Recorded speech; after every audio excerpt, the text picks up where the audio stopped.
In the state of Tamil Nadu, anybody can learn any language they want. Nobody is telling anybody not to learn any language.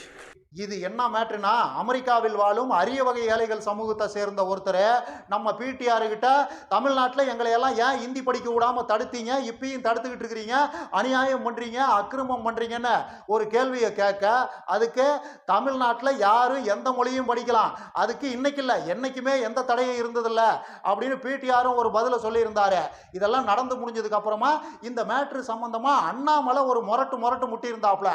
ஆக்சுவலா PTR கிட்ட கேள்வி கேட்டார் பாத்தீங்களா ஒருத்தர், அவரு அரிய வகை ஏழைகள் சமூகத்தை சார்ந்த அவா கிடையாது, அவரு ஒரு திராவிட சிந்தனையாளர் தான், பேரு கருணாநிதி அப்படின்னு அண்ணாமலை ஒரு தகவலை சொல்லியிருந்தாப்ல. ஆக்சுவலா அண்ணாமலை சொல்ற இந்த தகவலை எனக்கு நம்பிக்கை கிடையாது.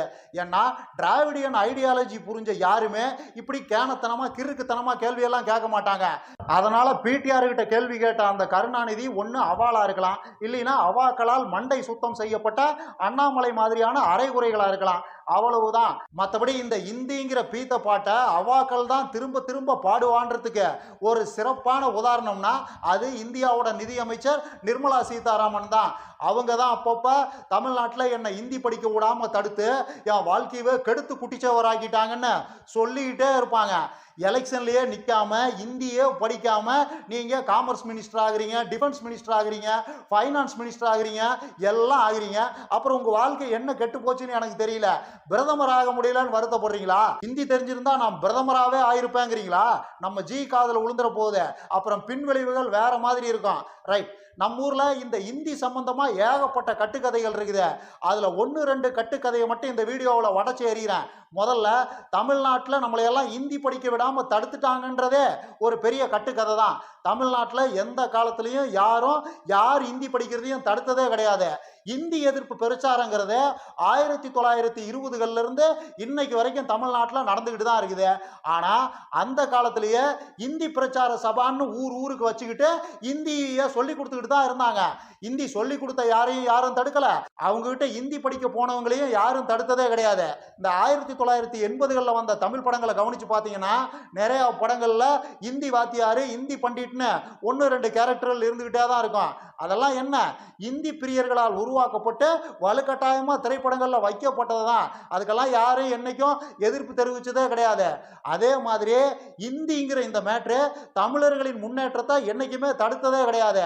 அன்னையிலிருந்து இன்னைக்கு வரைக்கும் நம்ம ஆளுங்க நார்த் இந்தியாவுக்கு வேலை விஷயமா போயிட்டு வந்துகிட்டு தான் இருக்கிறாங்க, தொழில் விஷயமா போயிட்டு வந்துகிட்டு தான் இருக்கிறாங்க, அங்கேயே தங்கி வேலை பார்க்குறாங்க, அங்கேயே தங்கி தொழில் பண்றாங்க, எல்லாம் பண்றாங்க. அவங்க யாருக்குமே தங்களுக்கு இந்தி தெரியாதுங்கிறது ஒரு பெரிய மைனஸா இருந்ததே கிடையாது. ஏன்னா அதிகபட்சமா 6 மாசம் தான் இந்திக்காரனை விட நம்ம ஆளுங்க சூப்பரா ஹிந்தி பேசுவானுங்க. ஏன்னா நம்ம ஊர்ல அடிப்படை கல்விங்கிற அந்த விஷயம் ரொம்ப ஸ்ட்ராங்கு. ஸோ எந்த ஊருக்கு போனாலும் சரி அந்த ஊரோட மொழியை கத்துக்கிறதுல நம்ம ஆளுகளுக்கு எந்த பிரச்சனையும் இருந்ததே கிடையாது.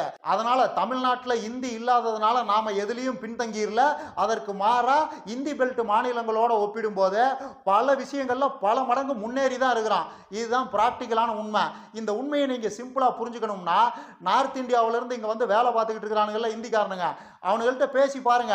அவனுங்கள்ட்டே பிஜேபிக்கு முட்டு கொடுக்குற கூமுட்ட சங்கிகளை எல்லாம் விட்டுட்டு அவங்களே கொஞ்சம் விவரமான ஆட்கள்லாம் இருப்பானுங்கல்ல, நாட்டில் என்ன நடக்குதுங்கிறத பத்தி தெரிதல் புரிதல் இருக்கிற ஆட்கள்லாம் இருப்பானுங்கல்ல, அவங்க கிட்ட பேசி பாருங்க. அவங்க என்ன சொல்றாங்கன்னா, தமிழ்நாட்டில் 8 வயசு 10 வயசு பிள்ளையெல்லாம் இங்கிலீஷ்ல பிரின்னு பிரிக்குது, வாயை திறந்தா இங்கிலீஷ்ல தான் பேசுது, பார்க்கறதுக்கு அவ்வளோ ஆசையா இருக்குது. ஸோ நம்ம புள்ள குட்டிகளும் இந்த மாதிரி இங்கிலீஷ் பேசணும், அதனால நம்ம புள்ள குட்டிகளையும் இங்கிலீஷ் மீடியத்தில் படிக்க வைக்கணும்னு இந்த இந்திக்காரனுங்க இவனுங்க புள்ள குட்டிகளை நார்த் இந்தியாவில் இங்கிலீஷ் மீடியம் ஸ்கூலில் சேர்த்துக்கிட்டு இருக்கிறானுங்க. அதுதான் பிராக்டிக்கலான உண்மை. கடந்த 10 வருஷத்துல மட்டும் நார்த் இந்தியா பக்கம் இங்கிலீஷ் மீடிய ஸ்கூல்களின் எண்ணிக்கை பல மடங்கு அதிகமாக இருக்குது. இதுவும் பிராக்டிக்கலான உண்மைதான். ஆனா நம்ம ஊர்ல இருக்கிற இந்த கிறுக்கு காவி சங்கி கூட்டம் இந்தின்னு இந்த பீத்த பாட்டை பாடிட்டு இருக்குது. இதுக்கெல்லாம் என்ன சொல்றதுன்னே எனக்கு தெரியல. இதுல இன்னொரு முக்கியமான விஷயம் என்னன்னா, இந்தியாவிலேயே ஆங்கில அறிவு ரொம்ப கம்மியா இருக்கிறதும் இந்த இந்தி பெல்ட் மாநிலங்கள்ல தான்.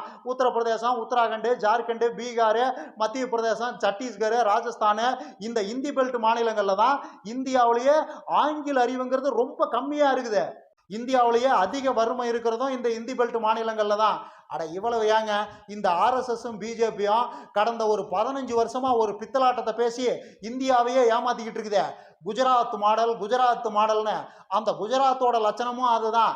அங்கே குஜராத்தில் என்ன நிலைமைன்னா, குஜராத்தில் ஆங்கில அறிவுங்கிறது ரொம்ப கம்மி. குஜராத் இளைஞர்கள்லாம் என்ன சொல்கிறாங்கன்னா, ஹிந்தி படி ஹிந்தி படின்னு இங்கிலீஷை தேர்ட் லாங்குவேஜாக தள்ளி விட்டுட்ட. எங்களால் அந்த அளவுக்கு இங்கிலீஷ் படிக்க முடியல, எங்களுக்கு அந்த அளவுக்கு இங்கிலீஷ் நாலேஜ் இல்லை. அதே சவுத் இண்டியன்ஸ் இந்தியை தூக்கி குப்பையில் எறிஞ்சிட்டு இங்கிலீஷை படித்து இங்கிலீஷில் டீப் நாலேஜோடு இருக்கிறானுங்க. அவனுங்களோட எங்களால் போட்டி போட முடியல. குஜராத் இளைஞர்கள் தென்னிந்திய இளைஞர்களோட போட்டி போட முடியாமல் குஜராத் இளைஞர்களின் வேலை வாய்ப்புகளை தென்னிந்தியர்கள் அபகரித்துக் கொள்கிறார்கள்னு குஜராத்தில் பெரிய பஞ்சாயத்து இன்னைக்கும் போய்கிட்டு தான் இருக்குது. ஆனால் இந்த கிறுக்கனுங்க நமக்கு இந்தி வகுப்பு எடுத்துக்கிட்டு இருக்கிறானுங்க. அதுக்கு 10 கூமட்ட சங்கிகளும் கை தட்டிக்கிட்டு இருக்கிறானுங்க. எதில் சிரிக்கிறதுன்னு தான் எனக்கு தெரியல.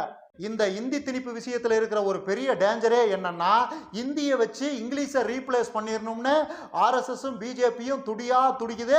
அவங்க இந்த பீத்த பாட்டை திரும்ப திரும்ப பாடிக்கிட்டே தான் இருக்கிறாங்க. இந்தியாவோட உள்துறை அமைச்சர் இருக்கிறார் பார்த்தீங்களா, அமித்ஷா, அவரே ஒரு 2 மாதத்துக்கு முன்னாடி கூட இந்த மேட்டரை பேசியிருந்தாரு. ஆங்கிலம் நம்மளை எல்லாம் அடிமைப்படுத்தியவனின் மொழி, இந்தி தான் நம்மளோட மொழி. ஸோ ஆங்கிலத்தை தூக்கி எறிஞ்சிட்டு அத்தனை இடங்கள்லையும் இந்தியை கொண்டு வரணும், அதுதான் நம்மளோட கலாச்சாரம் பண்பாடுன்னு உருட்டுன்னு உருட்டி இருந்தாரு. ஸோ இந்தியை நம்ம மேலே எல்லாம் திணிச்சு நமக்கு இது வரைக்கும் இல்லாத எதையும் புதுசாக கொடுக்கறதெல்லாம் இந்த காவி கும்பலோட நோக்கம் கிடையாது. நம்மகிட்ட ஏற்கனவே இருக்குது பார்த்தீங்களா கொஞ்சம் நஞ்சம், அதையும் புடுங்கிக்கிட்டு விடுறது தான் இந்த சங்கி கூட்டத்தோட நோக்கமே. அதை நாம தெளிவாக புரிஞ்சுக்கணும். ஏன்னா ஆங்கிலம் தான் நம்மளை இன்னைக்கு அட்லீஸ்ட் சோத்துக்காவது பிரச்சனை இல்லாமல் வச்சிருக்குது. நம்ம ஆளுங்க உலக அளவில் பல விஷயங்கள்ல டாமினேட் பண்றாங்கன்னா அதுக்கு இங்கிலீஷ் படிச்சது தான் முக்கியமான காரணம். இந்த கிறுக்கு கூமுட்ட காவி சங்கிகள் பேச்சை கேட்டுக்கிட்டு இந்தியை தொட்டு இங்கிலீஷை விட்டோம்னா அதோட நாம கெட்டோம். இன்னும் நிறைய பேசலாம். லைக் பண்ணுங்க, ஷேர் பண்ணுங்க, கமெண்ட் பண்ணுங்க, மறக்காம சப்ஸ்கிரைப் பண்ணிருங்க.